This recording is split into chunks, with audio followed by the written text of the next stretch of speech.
Powerful. అందుకే సత్సంగం చేయండి అని చెప్తారు, కానీ సత్సంగాన్ని చేయడానికి గురువు కాదు. క్లాస్ కొట్టడం వల్ల ఏమైతుందంటే భగవంతుడు ఎందుకు పెట్టాడంటే ఆయన కూడా కాదు. క్లాస్ కొట్టడం వల్ల బ్లడ్ సర్క్యులేషన్ కావడం వల్ల మోకాలు నొప్పులు, బీపీ, షుగర్, హార్ట్ అటాక్ అలాంటివి ఏమి రావు. సార్ క్లాస్ కొట్టడం వల్ల ఎందుకు రావు సార్ అంటే అనుకో, ఇక్కడ క్లాస్ కొట్టడం వల్ల బ్లడ్ సర్క్యులేషన్ పెరిగిపోతుంది. అక్కడ ఆపరేట్ చేసేట ఆస్తి ఇక్కడ అది కాదు. చెప్పండి మీకు అవుతుందా సార్? అలాగే మనం ఇక్కడ క్లాస్ కొడితే బ్లడ్ మొత్తం సర్క్యులేషన్ కనుక ఎప్పుడైనా ఎవరైనా నాయకులు వచ్చినా భజన చేసినా క్లాస్ కొడితే కనీసం ఇంతమంది కష్టపడి వేదికను వచ్చి ఇన్ని సంవత్సరాలు త్యాగం చేసి డబ్బు ఖర్చు పెట్టి పైకి వచ్చారు, మీరు సన్మానం చేయాలన్నా పుల్లదండ వేయాలన్నా అనుకున్నా కూడా అవన్నీ వేయకుండా నేను పేరు పెట్టి పిలిచినప్పుడు ఒకరిద్దరు నిలబడినప్పుడు మనం చేతులు ఉన్న వాళ్ళు మాత్రమే క్లాస్ కొట్టండి, చేతులు లేని వాళ్ళు కొట్టండి, దయచేసి ఉన్న వాళ్ళు మాత్రమే కొట్టండి. ఓకేనా? అదొక 5 నిమిషాలు 3 నిమిషాలు చెప్పేస్తా. ఆ తర్వాత మన జీవితంలో సమస్యలు ఎందుకు వస్తున్నాయి, ప్రాబ్లమ్స్ ఎందుకు వస్తున్నాయి, ఇలా ఎందుకు కొడుతున్నారు, అలా ఎందుకు కొడుతున్నారు, వీటన్నిటికీ సొల్యూషన్ ఇక్కడే ఉంటా. ఇక్కడే మీకు చెప్పగలుగుతాను. నేను అన్ని వేదాలు చదివి అన్ని పురాణాలు చదివి దేవాలయం చూసి రాష్ట్రకు మానవ జీవిత చరిత్రను చెప్పబోతున్నాను. అంతకంటే ఏం చెప్పలేను. అప్పుడు మీరు వింటారు.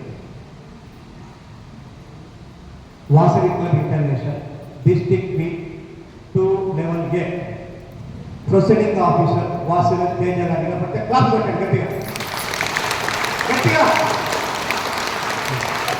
అదేవిధంగా ఈరోజు విద్యార్థులుగా ఇచ్చేటువంటి Vasavi diamond star KCR sir, మీరు డైమండ్ స్టార్ సిల్వర్ స్టార్ అయితే ఇప్పుడు డైమండ్ స్టార్ అవుతారు. Vasavi silver star KCR LV Kumar గారు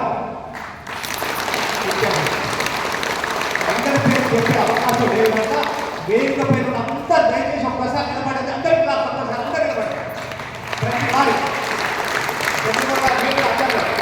అబ్జర్వర్ చంద్రమ్మ గారు మన ఇన్ఛార్జీలు తీసుకెళ్ళి చేస్తామన్నారు అందరికీ. Okay, thank you. ఎప్పుడైనా అందరి పేరు చెప్పాల్సింది చీఫ్ గెస్ట్, ప్రొసీడింగ్ ఆఫీసర్, మిగతా ఎవరు కూడా అందరి పేరు చెప్పకూడదు. ఫోటో కాదు, అందుకే నేను ఎవరి పేరు చెప్పాలి. ఓకే సరే. వాసవి క్లబ్ అనగానే ఎందుకు రావాలి అనుకుంటారు. ప్రెసిడెంట్, సెక్రటరీ, ట్రెజర్ ఎంతమంది ఉన్నారో మీకు నిలబడండి. ప్రెసిడెంట్, సెక్రటరీ, ట్రెజర్ ముగ్గురు మాత్రమే. ఏ క్లబ్ నుంచైనా పర్వాలేదు. రాండి సార్, మీరు అందరూ ఒక్క నిమిషం ముందుకు రాండి. బిల్డింగ్ పునాదులు బేస్మెంట్ ఉంటేనే కదా బిల్డింగ్ ఆగేది. వాసవి క్లబ్ మీలాంటి వాళ్ళు ఉంటేనే జిల్లా నడుస్తుంది. ప్రెసిడెంట్, సెక్రటరీ, ట్రెజర్ మాత్రమే నిలబడండి.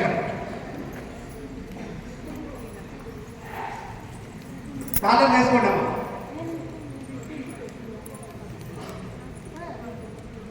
పర్వాలే, బాగా వచ్చారు. పిహెచ్డి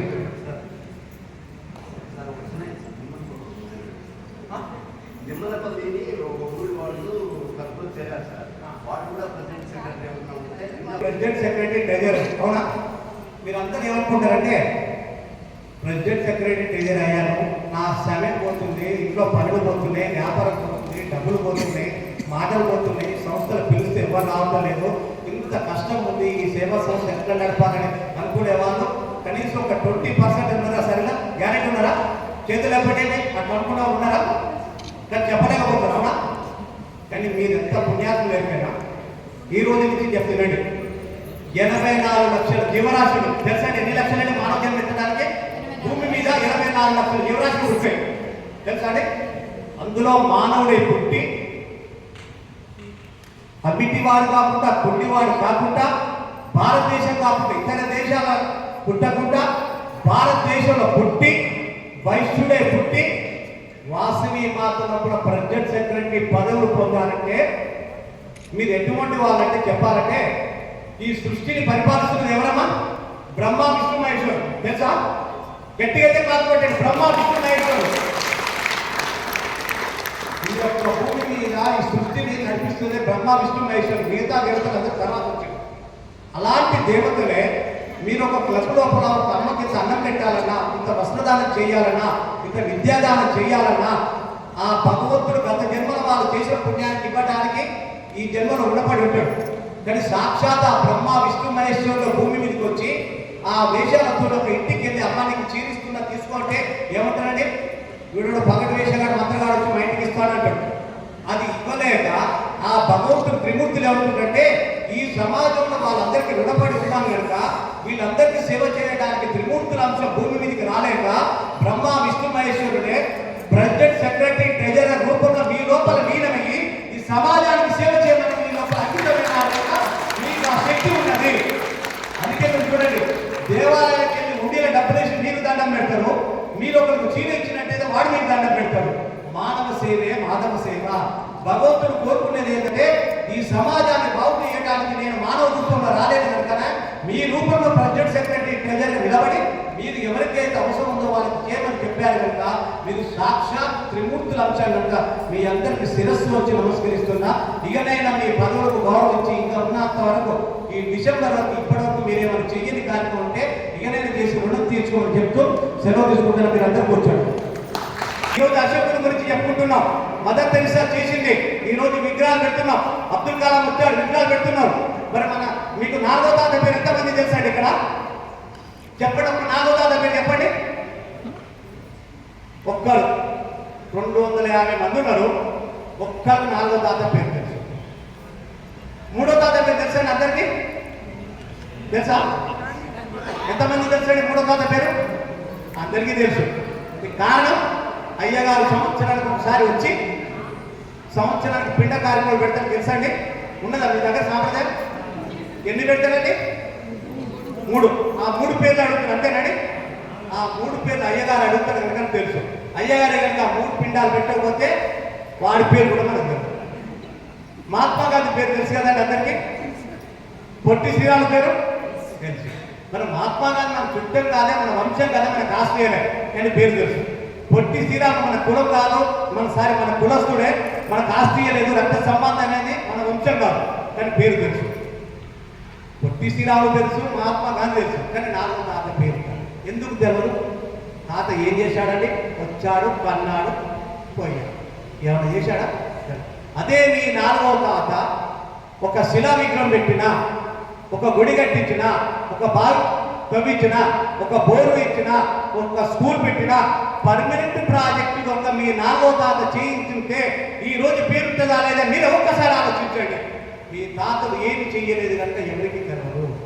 అందుకే మనం కూడా 24 గంటలు లక్షల కోట్లు సంపాదించి జనం తీర్థ లేకుండా మీటింగ్ రమ్మంటే నాకు విలువడు, సేవ చేయమంటే నాకు విలువడు అని చెప్పి ఉదయం నుంచి అర్ధరాత్రి వరకు దేశ విదేశాల లోపల ఫ్లైట్లు తిరిగి మొత్తం సంపాదించి శరీరాన్ని ప్రపంచానికి అంకితం చేసి ఆత్మను తీసుకెళ్ళినాక ఏం చేశావు అంటే ఏముంది ఒక్కసారి చెప్పండి.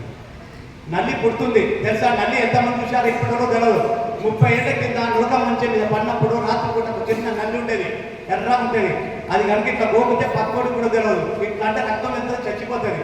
అలాగే ఒక నల్లి ఎలా ఉంటుందో మనం కూడా వచ్చిపోతే నల్లి జీవితానికి మన జీవితానికి కూడా అర్థం లేదని ఒక్కసారి తెలుసుకోండి. అందుకే చెప్పా ఉజ్జామ పోయేవాడు కాదు. అందుకే మనిషి చనిపోయిన తర్వాత ఇలా మహాత్మా గాంధీ పేరు విగ్రహాలు తెలుసు, ఇంట్లో ఫోటో తెలుసు. మహాత్మా గాంధీ ఎక్కడున్నాడు? మనిషి హృదయాలు తెచ్చుకున్నాడు. పొట్టి శ్రీరాములు హృదయాలు తెచ్చుకున్నాడు. మన తాత హృదయాలు తెచ్చుకున్నాడా? ఏమి చేయలేదు. అందుకే మనిషి చనిపోయిన తర్వాత ఏమవుతాడండి? బంగారం అవుతుందా? డైమండ్స్ అవుతాయా? ఏమవుతుందండి? కాలుస్తే బూడిదవుతుంది. గొయ్యి తీసి పెడితే రాళ్ళలో మట్టి కలిసిపోతుంది. అంతేనా? అంటే మనందరం చనిపోయిన తర్వాత మట్టిలో కాలవద్దు, బూడిద కాకూడదు. ఏం కావాలి? మనిషి హృదయాన్ని దోచుకోవాలంటే మీరు భూమి మీద ఉన్నప్పుడే, ఈ శరీరం వదలక ముందే, ఈ ఆత్మ శరీరంలో ఉన్నప్పుడు మాత్రమే మీరెవరికైనా ఒక చీర ఇచ్చినా, కనీసం కన్యాదానం చేసినా, ఒక గోమాతకు సేవ చేసినా, ఎదుటి వాళ్ళకు కాలు చెప్పు పెట్టినా, ఒక మంచి పని చేసినట్టయితే మన శరీరం పూర్తయినప్పుడు అప్పుడు అనుకుంటాడు ఈ మహానుభావుడి అమ్మ ఉన్నప్పుడు నాకు చదివించింది, నాకు పెళ్లికి బట్టలు ఇచ్చేది, ఇవన్నీ చెప్పుకునే అవకాశం ఆ మనిషి రాళ్ళలో పూర్తి కాదు, మనిషి ఉదయాలు. అందుకే ఎవరి కొరకు సేవ చేయమని అనటం లేదు. మనిషి చనిపోయిన తర్వాత ఏం చేస్తారండి? ఇదే శరీరం శివుడు ఎక్కడ ఉన్నాడో తెలుసా మీకు? ఎక్కడ చెప్పండి శివుడు? ఎక్కడ? మనలో కూడా చెప్తావా? ఎక్కడున్నాడు చెప్తావా? ఏం చెప్పలేదు నాకు కొట్టాడు పక్క వాడు. శివుడు ఎక్కడ లేడు. శ్రీశైలం ఉండడం, కేదార భద్రుడు ఉన్నాడు అనుకోవచ్చు, వేమనాడు, అరుణాచలం ఎక్కడ లేదు.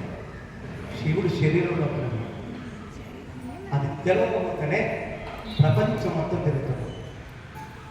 అది తిరగలు ఎప్పుడైతే ఆవుతామో మన లోపల దైవత్వం లేదు. శివుడు ఉన్నంతసేపు శరీరం, శివుడు వెళ్ళిపోతే శవం.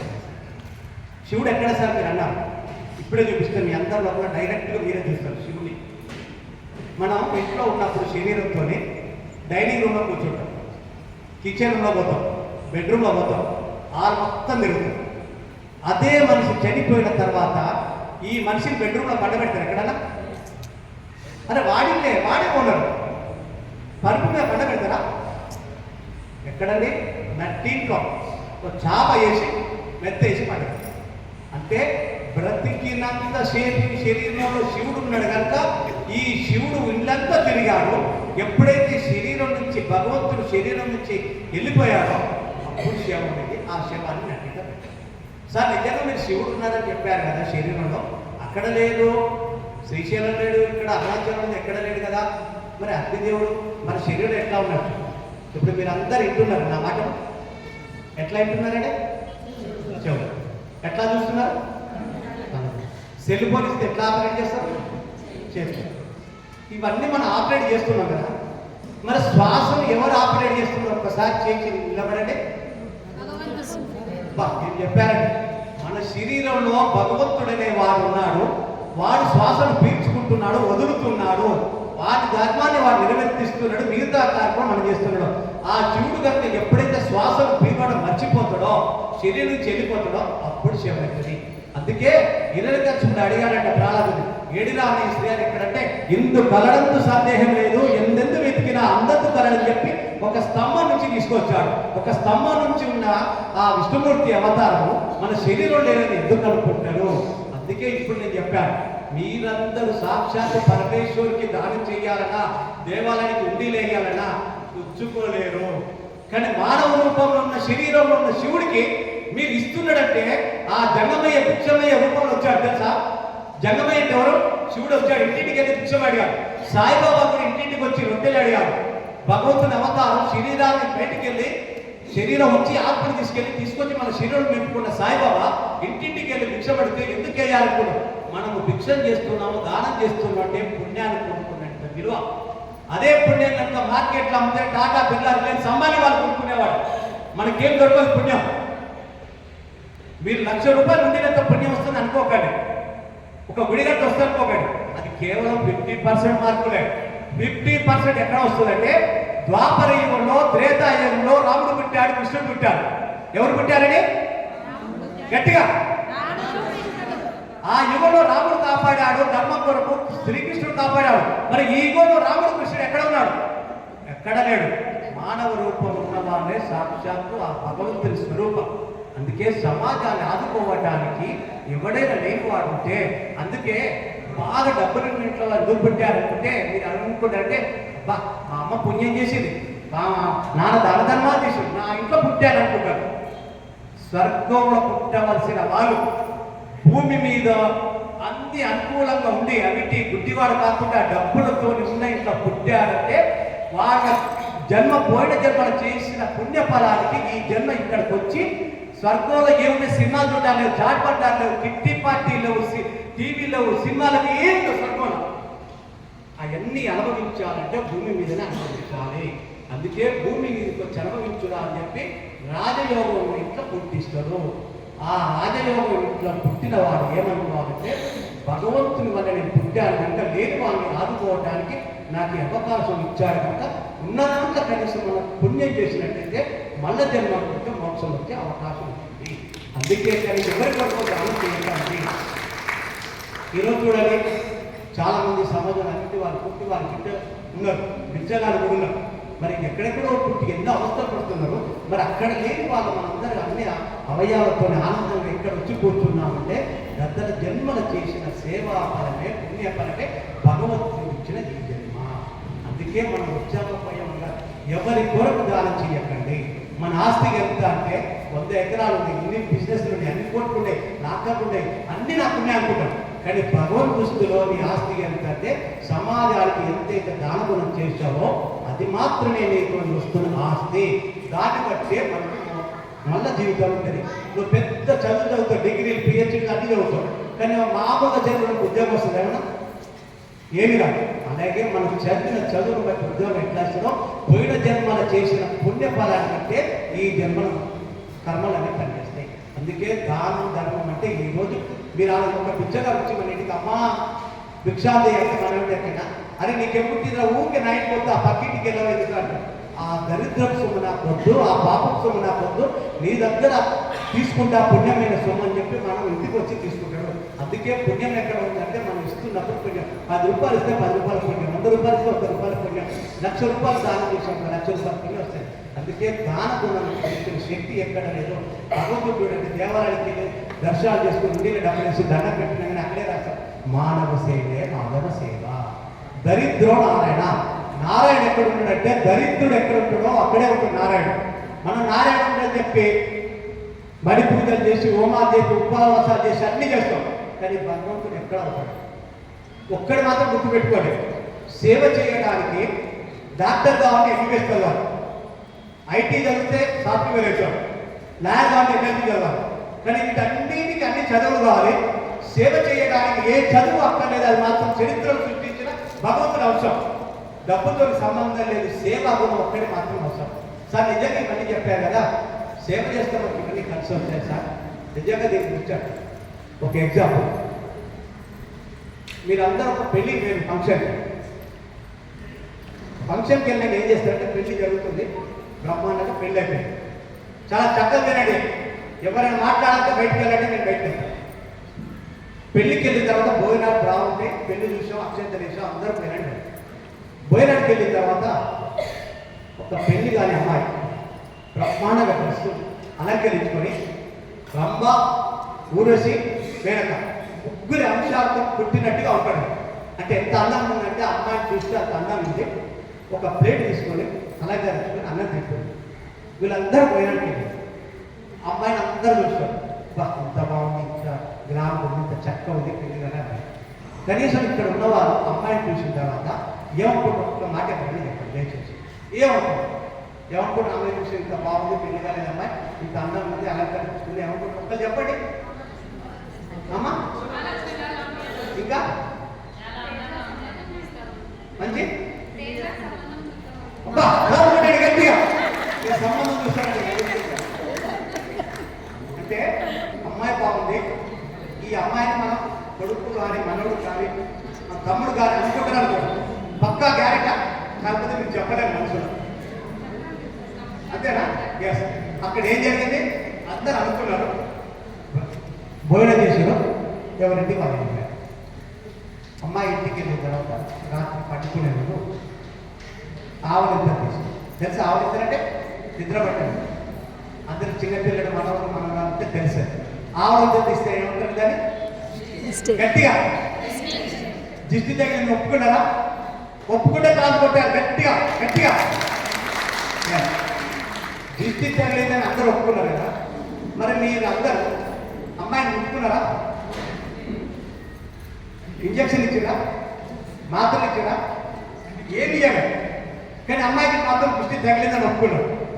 అంటే కన్ను చూపు శైలతోనే దిష్టి తగిలిందని మీరు అందరూ ఒప్పుకున్నప్పుడు ఇక్కడ ఎవరైనా అమ్మారు ఏం దానం చేస్తుంది, ఏ దానం చేస్తుంది, మంచి పని చేస్తున్నది అని ఎవరైనా అనుకుంటే దిష్టి తగిలినట్టు కర్మలు అనేది భస్మమయ్యి అమ్మకు శక్తి వస్తుందా మీరు ఒకసారి ఉంచుకోండి. అందుకే ఎప్పుడైనా గుర్తుపెట్టుకోండి, నరుడు ఏది కోరుకుంటే అదే జరుగుతుంది. మీకు ఒక చిన్న ఎగ్జాంపుల్, నరుడు ఏది కోరుకుంటే అదే జరుగుతుంది అని మీరు అన్నారు కదా. రాముడు ఎవరంటే శ్రీరామచంద్రుడు ఎవరి అంశం అండి? విష్ణుమూర్తేనా? తెలుసా అండి అందరికీ? శ్రీరామచంద్రుడు ఎవరంటే విష్ణుమూర్తి యొక్క అంశమే శ్రీరామచంద్రుడు. మరి ఎవరికి పుట్టాడండి? గట్టిగా చెప్పారు. మరి దశరథుడికి ఎంతమంది భార్యలండి? బాబు ఏమో ఒక్క భార్య అంటే ఇంకా దేవతలు అందరూ గుర్తులేరు, ఇద్దరు హింసించేటోడు గుర్తారు. ముగ్గురున్న దగ్గర రాముడు ఎట్లా గుర్తున్నాడు? మన దశరథుడు 3 భార్యలు ఉన్నారు. అసలు దశరథుడికి ఎంతమంది భార్యలు తెలుసా? 3 కాక 360 మంది ఇప్పుడు కాదు. దేవతలకు రాజులకు ఉండేవారు. అయినా కూడా శ్రీరామచంద్రుడు 3 భార్యలు ఉన్నా కూడా అక్కడ ఎందుకు పుట్టాడు తెలుసా? మీరు అన్నారు ఇప్పుడు నరుడు ఏది కోరుకుంటుంది. ఇప్పుడు మీకు కూడా చెప్తున్నా, ఇది మీకు కూడా వర్తిస్తుంది. దేవతలు లాంటి వాళ్ళు మీకు ఇంట్లో ఎవరైనా పెళ్లి కావాల్సిన వాళ్ళు ఉంది, పెళ్లి అయినగా అట్లాంటి శక్తి ఉన్నవారు మీ ఇంట్లో పుట్టారని ఒక్కటి మాత్రం పాటించాడు. శ్రీరామచంద్రుడు ఎందుకు పుట్టాడు? 3 పెళ్లి చేసుకున్న అంతమంది ఉన్నా కూడా ఆయన చేసిన మంచి పని వల్ల పుట్టాడు. ఎందుకంటే శ్రీరామచంద్రుడికి దశరథుడికి పిల్లలు లేనప్పుడు ఏం చేశాడు? పుత్రకామిష్టి యజ్ఞం చేశాడు. తెలుసా అండి? అంటే కటింగ్ చేసుకుని చెప్తా.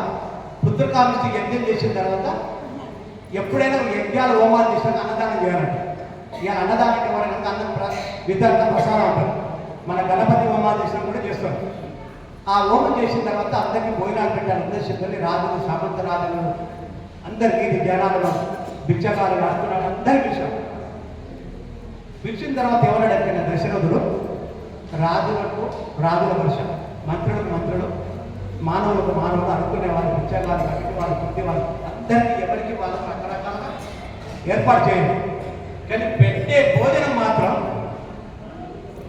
రాజుకి ఎన్ని రకాలు పెడతావో అడుక్కునే భిక్షగాడికి కూడా అన్ని రకాలు. మన ఇంట్లోనే భోజనాలు చేస్తే ఎట్లుంటాయి కదా? 500 మందికి ఆడిస్తున్నా, ఎన్ని ఎక్స్ట్రా ఇస్తారు? 50. సరే మన 600 మంది తింటాను కదా, 500 ఇస్తే సరిపోతుండే. ఫస్ట్ పెరుగు పోతాం, తర్వాత మజ్జిగ పోతాం. ఫస్ట్ 3 స్వీట్లు వస్తే లాస్ట్ 1 స్వీట్ వస్తే అసలు రావడానికి ఉండదు. అయిపోయింది. అంతే జరుగుతున్న వాస్తవం కాదు. అలా జరగకుండా ఉండడానికి దశరథుడు ఫస్ట్ నుంచి లాస్ట్ వరకు ఎంతమందికి ఎన్ని రకాలు అన్ని రకాల భోజనాలు పెట్టి ఎవ్వరు కూడా ఇబ్బంది పడకుండా అన్ని రకాలుగా పెట్టి వద్దు వద్దంటే కూడా వడ్డన చేసి పంపించిన తర్వాత బయటికి వెళ్ళిన ఏమనుకున్నారంటే అవిటి వారి ముచ్చగారు నరులు అందరంటే ఈ దశరథుడు ఇద్దరికి ఒకే రకమైన భోజనం పెట్టి భగవంతుడి స్వరూపం అన్ని శరీరంలో ఒకటి శివుడే కదా ఉన్నది, ఒకరికి వేరే చూస్తే పాపం కలుగుతుంది, ఇద్దరికి అన్ని రకాలుగా పెట్టి పంపించాడు అని అనుకొని ఆ నరులందరూ బయటికి పోయి ఈ దశరథ మహారాజు అందరికి సమానంగా పెట్టాడు భోజనాలు, ఏది కోరుకున్నాడో జరిగించుగా కన్నప్పుడు ఆ విష్ణుమూర్తి ఏమంటాడంటే ఇంతమంది నరులు దశరథుని పొగడారు, నేను మానవ రూపంలో ఎత్తాలి కనుక అవసరం ఉంది కనుక ఆ దశరథుని ఇంట్లోనే పుడతా అని చెప్పి ఆ దశరథుని దగ్గర శ్రీరామచంద్రుడు పుట్టాడు. ఈ పోయిన దగ్గర ఎవరికి కాదు. 50 మంది వచ్చారు పోయినానికి, 40 మందికి అన్నీ వస్తాయి. 41 స్వీట్ తప్ప, పెరుగు తప్ప, సాంబార్ తప్ప, ఒక పొడ తప్ప కథ. అది దోషం. దోషం ఎందుకంటే వచ్చిన వాడు అక్కడ ఆ మాత్రం సబ్బా పోయిన పెట్టిన దానికి ఎందుకు విలువాలి అనడంలో వాడు చేసిన చెడు పని అంతా అక్కడ వదిలిపోతుంది. పుణ్యం ఆనకూడదు వస్తుంది, వాడు చేసిన పాపం ఇంకా వదిలిపోతుంది. అప్పుడు ఏదైనా సక్సెస్ కావడానికి సక్సెస్ కాదు. దయచేసి మీరు ఏదైనా ఫంక్షన్లు కానీ, గృహప్రవేశాలు, పెళ్లిలో, పేరంటాలు ఏది చేసినా 50 మందికి ఆర్డర్ తెలుసుకుంటే 5 మందికి ఎక్కువ ఇవ్వండి. ఆ తర్వాత మిగిలింది అనుకోకుండా దానం చేయండి. మీరు అనుకున్న కోరిక నెరవేరకపోతే నాకు ఫోన్ చేయండి, నేను కాంటాక్ట్ చేస్తాను. అంతవరకు రెండోది, ఏ పెళ్లి చేయండి, ఏ రిసెప్షన్ చేయండి, ఏదైనా అనుమానం వచ్చి చేస్తే సక్సెస్ అవుతుందా కాదా అని అనుమానం ఉన్నప్పుడు భూమి మీద ఏ దేవుని దగ్గరికి వెళ్ళకుండా, ఏ పండిత దగ్గరికి వెళ్ళకుండా మీరు కార్యక్రమం చేయండి. సక్సెస్ కావడానికి ఒకే ఒక మార్గం, మీరు ఏ కార్యక్రమం చేస్తారో అక్కడ గోమాత తీసుకొచ్చి ఆ ప్లేస్లో పెట్టి మీరు కార్యక్రమం చేయండి. ఆ మీరు కార్యక్రమం చేసేంత వరకు గోమాతను యజమాని తీసుకొచ్చి ఒక 1000 రూపాయలు ఇచ్చేసి ఇంత గడ్డి పెట్టి అక్కడ కనుక మీరు చేసినట్టయితే సృష్టి లోపల ఉన్న దేవతలు, రాక్షసులకు ఎంతమంది కీడు చేయడానికి వచ్చినా ఒక గోమాత ఉన్న దగ్గర విజయం జరుగుతుంది. ఎవరు కూడా దాన్ని ఆపలేరు, శక్తి జరుగుతుంది. నేర్చుకోండి. ఇవన్నీ మన చేతులు ఉంది. ఎవరో జోగించుకొని చెప్తారంటే అక్కడికి పోయి చుట్టూ తిరిగినారంటే చుట్టూ తిరిగి లక్షలు విరాళ నుంచి దాన ధర్మాలు చేయకుండా ఇవన్నీ పూజలో పంపిస్తారా. లాస్ట్కి చివరిగా 2 చెప్పి క్లోజ్ చేస్తాం. మీకు బోరు కొడుతున్న సమయం కూడా అయిపోయింది. నేను వచ్చాను కనుక మిమ్మల్ని ఇబ్బంది పెట్టినా బాధపడ్డా ఏమో అనుకోనిగా నేను చెప్పేది చెప్తా, నేను వెళ్ళిపోతా. ఇప్పుడే చెప్తున్నా సార్, సృష్టి లోపల ఎన్నైనా ప్రాబ్లమ్స్ ఉంటే ఇప్పుడే కోరుకోండి. ఒక్క నిమిషం మీ మనసులో అన్నీ తెలిసి ఉంటే నా బిడ్డ పెళ్లి కావాలి, అది కట్టాలి, గృహప్రవేశం కావాలి, అప్పించలేడు, రియల్ ఎస్టేట్ నడవట్లేదు, అన్నీ ఏదో ఒకటి సమస్య ఉంటుంది. భూమి మీద పుట్టిన వాడికి సమస్య లేకుండా ఉండటానికి ఎవడు లేడని చెప్పడానికి శ్రీరామచంద్రుడే భూమి మీద పుట్టి రాజ్యాన్ని వదిలి అరణ్యవాసం చేశాడు. దేవతలు కూడా కర్మను అనుభవించక తప్పలేదని చెప్పడానికి శ్రీరాముడు అవతారం ఎక్కాడు. మనకు కూడా కర్మను మనం వేధిస్తే కానీ దాన్ని దాటుకోలేము. దాటుకోవడానికి ఒకే ఒక శక్తి, ఈ ఈ భూమి మీద ఉన్న దేవతలందరూ వచ్చినా కూడా దాన్ని దాటించలేరు. నీ దగ్గర ఉన్న ఆస్తి మొత్తం ప్రపంచానికి దానం చేసిన ఆ సమస్య పరిష్కారం కాదు. నేను చెప్పబోయేది చేస్తే పరిష్కారం అవుతుంది. మాతృదేవోభవ, పితృదేవోభవ, ఆచార్య దేవోభవ, దైవభవ. తల్లి తర్వాత గురువు తర్వాత దైవం. అలాంటి దాన్ని దైవాన్ని ముందు తీసుకొచ్చి గురువును రెండో స్థానం తీసుకొచ్చి తల్లిని తీసుకొని మూడో స్థానం పెట్టారు. సమస్య భూమి మీద పరిష్కారం కానే కాదు. మాతృదేవోభవ అంటే తల్లి ఉన్నప్పుడు ఆహార విషయంలో కానీ, మందుల విషయంలో కానీ, బట్టల విషయంలో కానీ, కొడుకులు కోడలు వచ్చిన తర్వాత కోడలు ముంగట కొడుకుని ఇబ్బంది పెడితే బాగుంటుందని ఉద్దేశంతో అనుభవలేక అన్ని కొడుకు కోడలు ఇబ్బంది పడ్డారు. కనీసం తల్లి బాధపడుతూ చనిపోయిందనుకో, అప్పుడు ఆ తల్లి ఏమనుకుంటుందంటే ఇటువంటి వాని కన్నా అని ఒక్కసారి అనుకొని శరీరాన్ని వదిలిపోతే జీవితంలో ఉన్న కర్మలను రాసే శక్తి ఈ భూమి మీద ఎవరి వల్ల కాదు, కేవలం తల్లికి మాత్రమే ఉంటుంది. అందుకే తల్లికి ఒక నమస్కారం పెడితే ఉంటే, ఈరోజు మీ ఇళ్ళలో ఎవరికైనా అమ్మ ఉంటే, ఉన్నవాళ్ళు ఉంటే అమ్మకు ఒక నమస్కారం పెట్టినట్టే ఈ ప్రపంచం మొత్తంలో ఎన్ని దేవాలయాలు ఉన్నాయో అన్ని దేవాలయాలు చుట్టూ తిరిగి వస్తే ఎంత పుణ్యం వస్తుందో, తల్లికి ఒక నమస్కారం పెడితే అంత పుణ్యం వస్తుంది. ఇక మీరు ఆలోచించుకోండి, తల్లికి వెళ్ళమా, మన దగ్గర ఉన్న డబ్బులన్నీ తీసుకొని కేదారిపతి తిరుగుతామా, పారంలో ఉన్న దేవాలయానికి వెళ్తాం? మీరు ఆలోచించండి. పుణ్యానికి అమ్మకు దండం పెడితే అంత పుణ్యం వస్తుందంటే కాదని మూటలు ముళ్ళలు చదువుకొని అవస్థలు పడి ట్రైన్లో తిరిగి అన్ని తిరిగి ఏం పుణ్యం వస్తుందండి? రాదు. తండ్రికి ఒక నమస్కారం పెడితే ఆకాశం చుట్టూ తిరిగి వచ్చినంత పుణ్యం వస్తుంది. అందుకే తల్లికి తండ్రికి కనుక సేవ చేసినట్లయితే ఈ రోజు నుంచి మీకు ఏ పరిష్కారం కావాలన్నా, మీ తల్లిదండ్రులు చనిపోయినా కూడా వాళ్ళ ఆత్మ కనుక ఇబ్బంది పెట్టకుంటే సక్సెస్ఫుల్ అవుతుంది. మీ సెల్ ఫోన్ ఎంతమంది మగవాళ్ళు మీ అమ్మ నాన్న ఫోటోలు చూపెట్టండి. బతుకున్నా పర్వాలేదు, చనిపోయినా పర్వాలేదు, ఉండవు. లవర్, పెరిగిరాలు, పిల్లలు, ఫ్యామిలీ, ఇంకేమన్నా ఇష్టదైవం. ఇది కాదండి. ఎక్కడి నుంచి వచ్చావండి? భగవంతుడు పుట్టించాడా? తల్లి గర్భం నుంచి వచ్చేటప్పుడు ఎక్కడి నుంచి వచ్చావు తెలుసా? నవమోసాలు పొంచింది, ప్రాణ త్యాగం చేసింది. తల్లి ఎటువంటి తెలుసా? దేవతల కంటే గొప్ప శక్తి ఉంది. మిక్సీ కొంటాం ఇంటికి వెళ్ళి, మిక్సీలో పల్లి అయితే ఏమవుతుంది? పల్లి పొడవుతుంది, అంతేనా? క్యారెట్ అయితే క్యారెట్ ముద్ద అవుతుంది. మన తల్లి ఎన్ని రకాలు తిన్నా చట్టి పిల్లవాడికి ఏమిస్తుందండి? పాలు. మిక్సీలో అన్ని రకాలు పోయి పాలు వస్తాయా? సృష్టి లోపల అన్ని తిని ఏది తిన్నా చంటి పిల్లవాడికి పాలిచ్చే గుణం ఎక్కడ ఉందంటే కేవలం స్త్రీ లోపల ఉంది, కానీ ఎవరి వల్ల కాదు.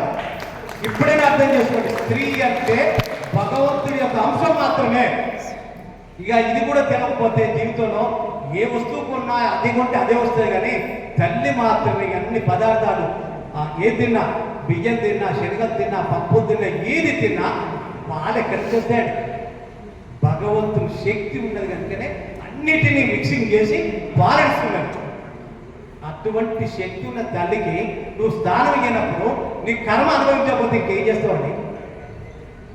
అందుకే ఈ రోజు నుంచి మీ ఇంట్లో మీ అమ్మ ఉన్నా, మీ నాన్న ఉన్నా, అందరినీ పక్కవ పెట్టి ఒక స్వామీజీ వచ్చిందంటే ఇంటికి పిలిచి ఏది పాద పూజ చేసి పట్టు పచ్చలు పెట్టి, జీడిపప్పు మిఠాయి పెట్టి, కాళ్ళకు పెట్టి దండం పెడుతూ ఫోటో తీరని చెప్పి ఆయన కాళ్ళ మీద తాగాయి పెట్టి ఫోటో తీసి అక్కడ అతికిస్తాం. నిన్ను జన్మనిచ్చిన తల్లి ఫోటో మాత్రం ఇట్టు. అందుకే భూమి మీదకి భగవంతుడు పంపించేటప్పుడు ఏం చేస్తారు కన్నా, పుత్తగానే జన్మ రాలే. 9 నెలలు కాదు, 5 సంవత్సరాలు 10 సంవత్సరాలు కారగారం చేసిన పుణ్యాప్పుడే కనీసం గాలి తప్పితే తిండి పెట్టరు. 9 నెలలు జీవి బయటకు వచ్చేటప్పుడు తల్లి గర్భం లోపల ఈ రోజు సెక్స్ అంటే మలమూత్రాల తిత్తు లోపల పిండి ఉంటుంది. పిండం మలమూత్రాల తిత్తు లోపల భగవంతుడు ఏం చేస్తాడు కన్నా, అరే నిన్ను భూమి మీదకి పంపిస్తే పాపం చేస్తావు, మోసం చేస్తావు, దగా చేస్తావు, నేను పంపనని 9 నెలలు గాలి ఉండదు, ఊపిరి ఉండదు, వాసన వెలుతురు ఉండదు, తిండి ఉండదు.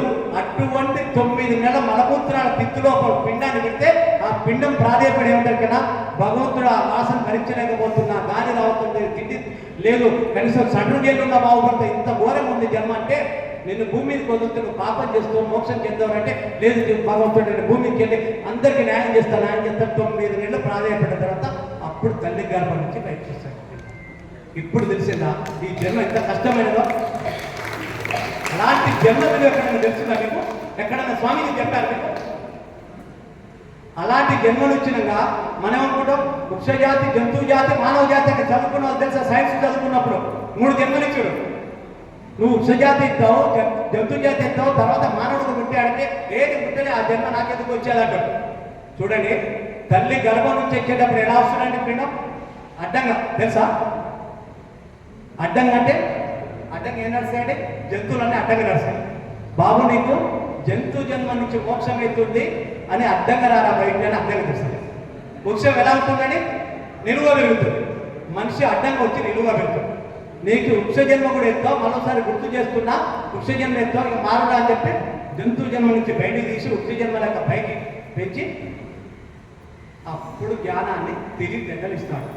అంటే మనిషి జన్మల నుంచి ఎత్తి ఇంత నరకాల నుంచి వచ్చాక ఇకనైనా మోసం చేయకు, దగా చేయకు, పాపం చేయకని చెప్పడానికి ఇన్ని అవతారాలకు వెళ్ళిపోయి పుట్టించి మానవ జన్మనిచ్చాడు. అంటే ఈ జన్మ రావటానికి మీ తల్లిదండ్రులకు ఇబ్బంది ఇది పుణ్యఫలం కాదు, ఎవరు చేసిన మీరు గత జన్మల చేసిన సేవా ఫలమే, దాన ధర్మమే భగవంతుడు వచ్చిన ఈ జన్మ.